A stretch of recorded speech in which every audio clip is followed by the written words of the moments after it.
श्रीनगर से आ रही हैं, जहां पर जेकेआरटीसी की बसों को श्रीनगर शहर में दाखिल होने से रोकने की पाबंदियां, जहां पर रोकने की जारी पाबंदियों के दरमियान उन्होंने कॉरपोरेशन से खबरदार किया है कि खदमात की अचानक मुअत्तली से इसकी आमदनी में 50% की कमी वाक़ा हुई है। जहां नाज़रीन, आरटीसी की जानिब से बसों को शहर श्रीनगर के अंदर दाखिल न होने जिस तरह से पाबंदी आयद कर दी गई है, उसकी वजह से उन्होंने हुकाम को आगाह किया है कि उनकी यौमिया आमदनी में 50% की कमी वाक़ा हुई है, जिससे इसके माली इस्तेहकाम को खतरा है। जेके आरटीसी के एक ओहदेदार सीनियर ऑफिसर ने एक न्यूज एजेंसी के साथ बात करते हुए बताया कि इस माह के शुरू में जम्मू कश्मीर असेंबली इजलास के आगाज के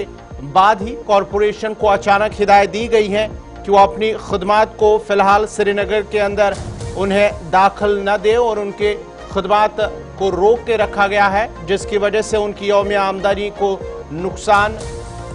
हुआ है और अचानक हिदायत दी गई है कि वो शहर में बस ऑपरेशन रोक दे, जिससे न सिर्फ मुसाफिरों को परेशानी का सामना करना पड़ा बल्कि आरटीसी की आमदनी को भी नुकसान पहुंचा है। उन्होंने कहा है कि उन्हें समझ नहीं आ रही है कि उन्हें चुन चुन कर निशाना क्यों बनाया जा रहा है, जबकि निजी बसें अब भी शहर के अंदर चल रही है। ऑफिसर का कहना है कि शुमाल की तरफ और जनूब की तरफ जाने वाली गाड़ियां पहले शहर तक पहुंच चुकी थी, अब उन्हें असेंबली इजलास की वजह से पांता चौक और परीमपोरा में रुकने की जरूरत क्यों पड़ी, वहां से उन्हें आगे जाने नहीं दिया जा रहा है। उन्होंने कहा कि जबकि दूसरी कंपनियों की इसी तरह की ई बसों के बेड़े को शहर में चलाने की इजाजत दी गई और आरटीसी की गाड़ियां आलूदगी से पाक ई बसों और दीगर जदीद गाड़ियों को परीमपुरा और पांता चौक से आगे जाने से रोक दिया गया है और सिर्फ एक हिस्सा का उनका काम नहीं कर रहा है, क्योंकि बसों को उन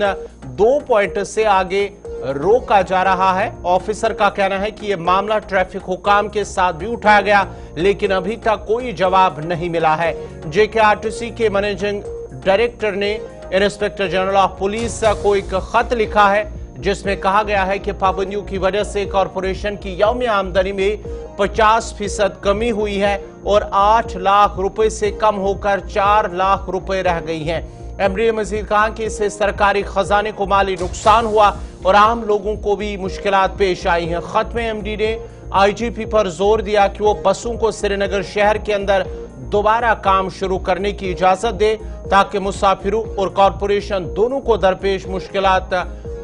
को दूर किया जा सके। उन्होंने कहा है कि शहर में बसों के दाखिले पर पाबंदी 4 नवंबर से है, जब असेंबली का इजलास शुरू हुआ था।